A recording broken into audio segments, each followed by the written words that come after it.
राष्ट्रीय लोक जनता दल के प्रमुख उपेंद्र कुशवाहा ने केंद्रीय गृह मंत्री अमित शाह से अपनी मुलाकात के बाद पटना लौटे, लेकिन हमेशा की तरह उनकी क्या बात हुई इस पर अभी पत्ते खोलने को वो तैयार नहीं थे।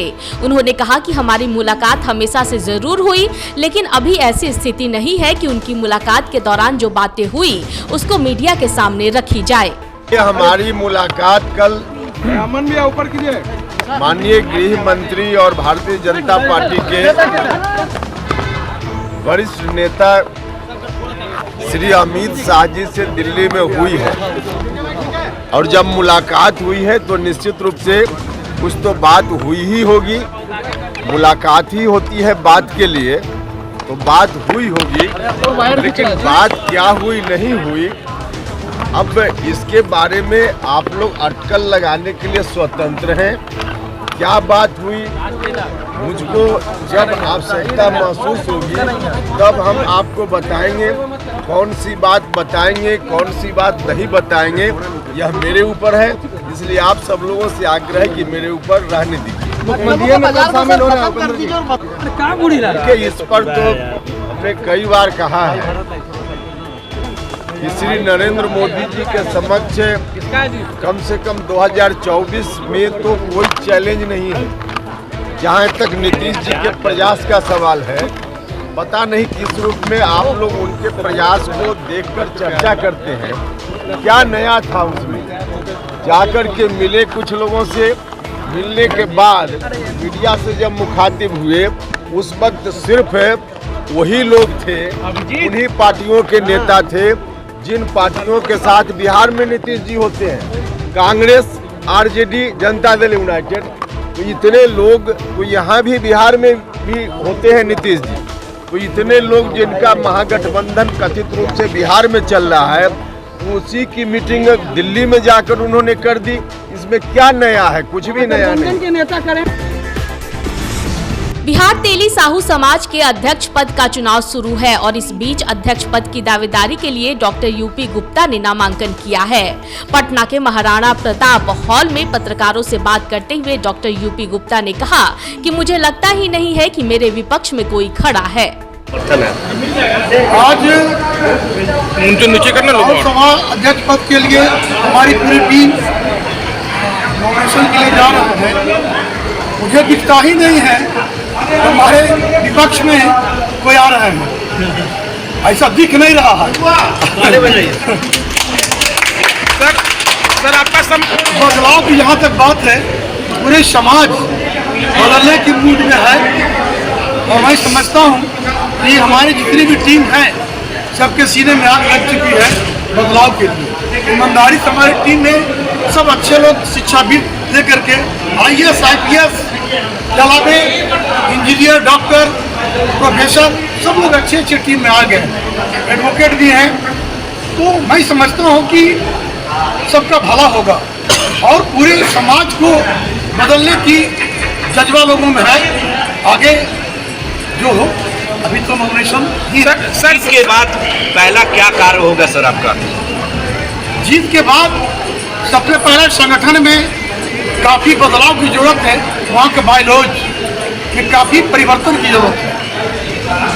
उस परिवर्तन में दर्जनों ऐसे जो सब मिल बैठ करके हम लोग अलग से पूरे जिला के 38 जिला से जो आज तक नहीं हुआ है, शिक्षाविद प्रबुद्ध लोग को बुला कर लाना है और अलग से कमेटी गठित करके दिशा और दशा दोनों को तय करने के लिए हमारे तमाम लोक संगठन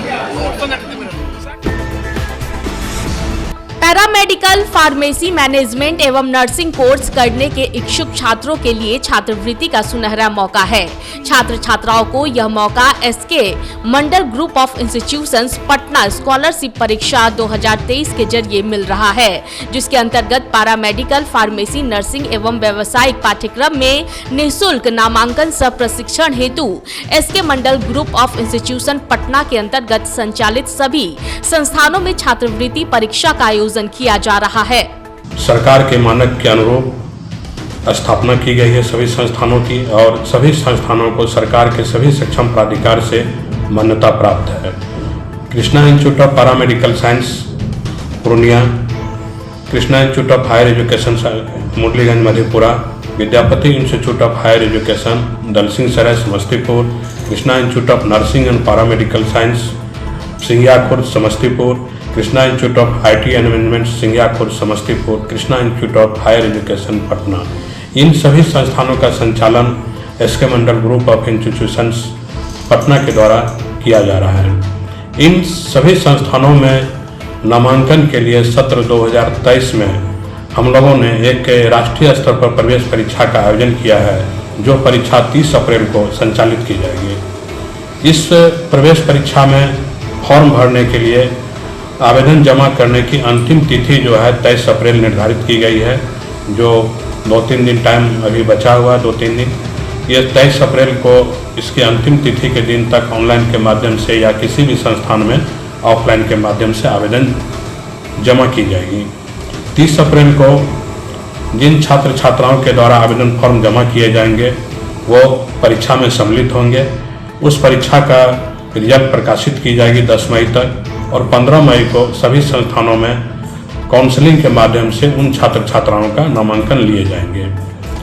जो राष्ट्रीय स्तर पर जो हम लोग प्रवेश परीक्षा का आयोजन किए हैं, इसमें एक स्कॉलरशिप योजना भी हम लोग लाए हैं। सभी संस्थानों में सभी कोर्सों में जो नामांकन लेने के लिए छात्र छात्राएं आवेदन जमा किए हैं, उस कोर्स में जो प्रथम स्थान पर आएंगे उनको संस्था के द्वारा पूरी मतलब संस्थान का जो शुल्क है, पूरी शुल्क उनको छात्रवृत्ति के रूप में प्रदान की जाएगी।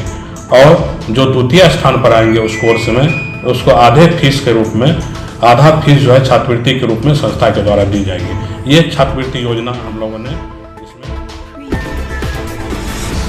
मधुबनी जिले के हरलाखी थाना क्षेत्र में बेनीपट्टी हरलाखी मुख्य मार्ग स्थित कौवाहा धपहर टोल के निकट दिन दहाड़े एक बाइक पर सवार 2 नकाबपोश अपराधियों ने पिस्तौल के बल पर एक CSP संचालक से 2,35,000 रुपए लूटकर पिस्तौल लहराते हुए फरार हो गए। वहीं CSP संचालक की सूचना पर पहुंची हरलाखी थाने के ASI RP यादव व सशस्त्र बल घटनास्थल पर पहुंचकर जांच शुरू कर दी।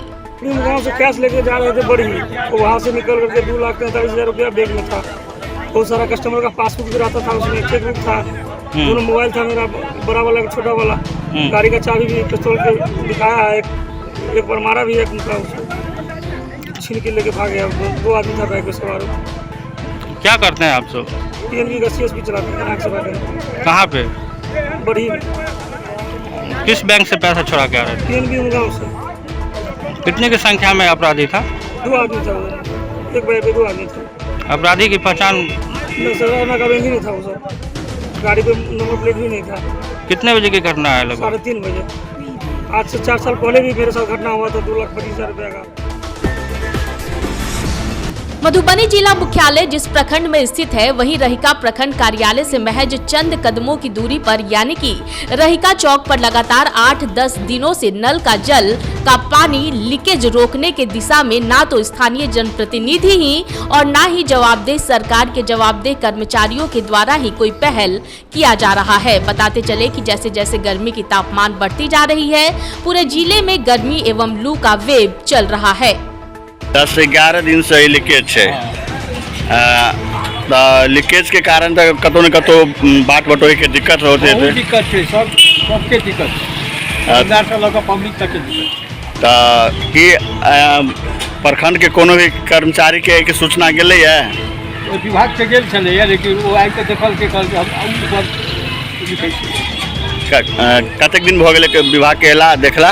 ओकर 5-7 दिन 5-7 दिन विभाग के आबि कऽ देखा गेल, लेकिन अखन तक कोनो तरह अमल नहीं। हम गए थे, खास करके ऑपरेटर को बोले, ऑपरेटर भी ऐसे ही फोटो लेके का बोला कि अब मिस्त्री आएगा तो होगा। अब मिस्त्री कब आएगा? 6 महीना में आएगा, 8 महीना में आएगा, वो तो जाने। यहाँ पर सब फंसा हुआ है, हम लोग का दुकानदारी तबाह हो रहा है, और क्या कहेंगे। पटना जंक्शन के पास स्थित जामा मस्जिद के पास आज अतीक अहमद के समर्थन में नारेबाजी की गई, जिसको लेकर जदयू प्रवक्ता अभिषेक झा ने कहा कि अतीक अहमद और उसके भाई दुर्दांत अपराधी थे। जिस तरह से अतीक अहमद और उसके भाई की हत्या हुई, वह भी पुलिस की मौजूदगी में, उसका वो समर्थन नहीं करते। लेकिन कुछ लोग अगर अतीक अहमद के समर्थन में बोलते हैं तो यह भी स्वीकार्य नहीं होगा। अतीक अहमद और उसके लोग दुर्दांत अपराधी थे। ऐसे लोगों को कानून के हिसाब से कड़ी सजा मिलनी ही चाहिए। लेकिन जिस तरह से उसकी हत्या हुई पुलिस की मौजूदगी में, यह भी गैर कानूनी है। हम इसका समर्थन नहीं करते हैं। यह उत्तर प्रदेश के जंगल राज को दर्शाता है। लेकिन दूसरी तरफ अगर कुछ लोग उसके समर्थन में बोलते हैं, यह भी स्वीकार्य नहीं है। इससे समाज में नकारात्मक संदेश जाता है। हर किसी को यह समझना चाहिए कि अपराधी की कोई जाति नहीं होती, कोई धर्म नहीं होता, वो मानवता का दुश्मन है और हर व्यक्ति को ऐसे लोगों का कड़े स्वर में विरोध करना चाहिए।